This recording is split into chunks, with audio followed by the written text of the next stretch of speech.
I'm making focaccia bread. I've got my flour and my salt. And I'm going to add my olive oil.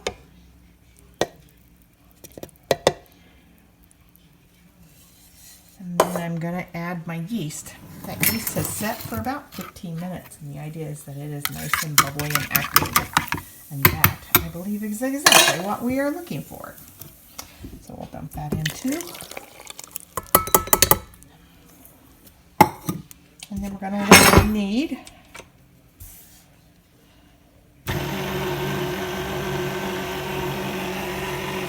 Until it pulls together.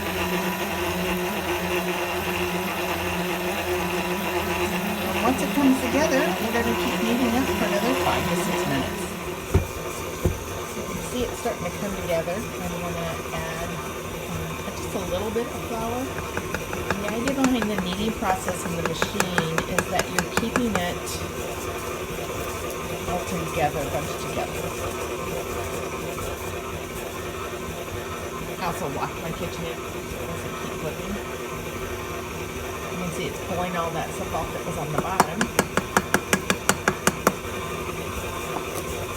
And I'm not putting much in, I'm just giving it a dusting.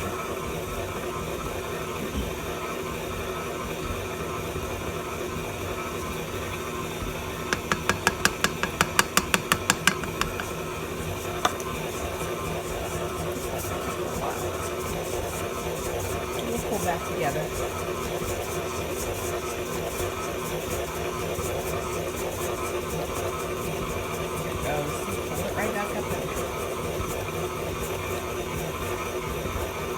The idea behind this is you don't want to add too much flour because that can dry out your dough. So this is what the dough looked like after it kneaded for 5 to 6 minutes. I worked it a little bit, kneaded it myself, but that's pretty much how it's supposed to look right now. When you go to let it set in your bowl, you grease your bowl really well, and then you put the nice rounded side in, and then you flip it over and lay it down in there again. So now you've got it all nice and greased. Cover it with saran wrap, let it set for an hour. I'm back. So my dough for my focaccia bread has doubled in size. It's perfect. So excited to get my hands on it. So I'm just gonna push it down. See that rise that we got off of that? Gonna give it a little tip out. Not sticky, easy to clean if you're doing it right. And I'm gonna just lay this, kind of stretching it into the bottom of a half a cup of olive oil in here.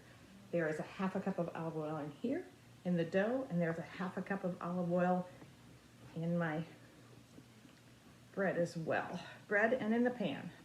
So I'm just using my fingers, and pull that back a little bit so you can see, and I'm stretching it out. Now I'm gonna stop and carefully pick it up. That oil to go all over underneath there. So focaccia bread is almost like fried. And I'm stretching it out all the way. So when I do focaccia bread, I don't want it to be, oh, it's so soft. This dough is perfect. I don't want it to be smooth in any way, shape, or form, because all the little bits of olive oil can't get in there and can't cook and won't make it crunchy when I go to bite into that. Focaccia bread is known, it's kind of like pizza that doesn't have any cheese or sauce, but you can do anything else you want. If you've been to Hy-Vee, you notice back in the bakery, they've got those big, massive trays of focaccia bread.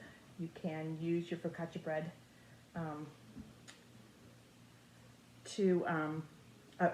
for sandwiches, like buns, or you could just eat it plain. We love to add toppings to ours, and the first thing I'm going to add is some dried rosemary from my garden from last summer. And now it's sticking on my hand, so I'm just going to work it in this way. I want the holes to go all the way to the bottom. There, that looks pretty good. And all of my hands, that's good. The other thing we love to have in ours is sun-dried tomatoes. If you've never had sun-dried tomatoes, give them a try. The intensity of them being dried is very strong and very sweet. I just love the way it smells on a, or it tastes on a dish. You can get them dried in packets. You can get them in a jar, soaked in olive oil. That's what this is. That's the kind that I picked up. But I've used both, and I've used them both readily, so that is not a problem. I don't want to waste any seasoning. I'm going to go wash my hands. I'll be right back.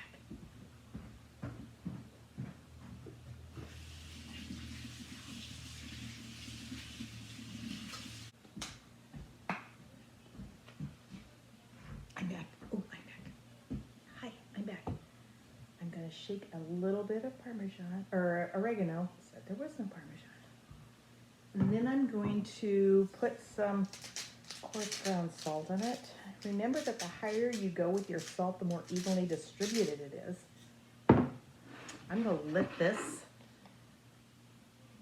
rise one more time for about maybe 15, 20 minutes. And then I'm going to bake it. I'll show you the final product.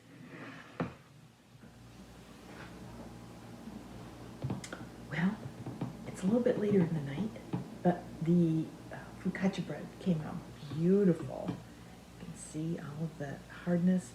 I've got a nice tap. The color is nice in the bottom. It got all that nice crunch from the olive oil that was included in it. And this is just a little piece I went, oh, did you hear that? Let me do it again. You hear that crunch? So good. Make great sandwiches tomorrow. That's all from tonight. Have a great evening and keep cooking.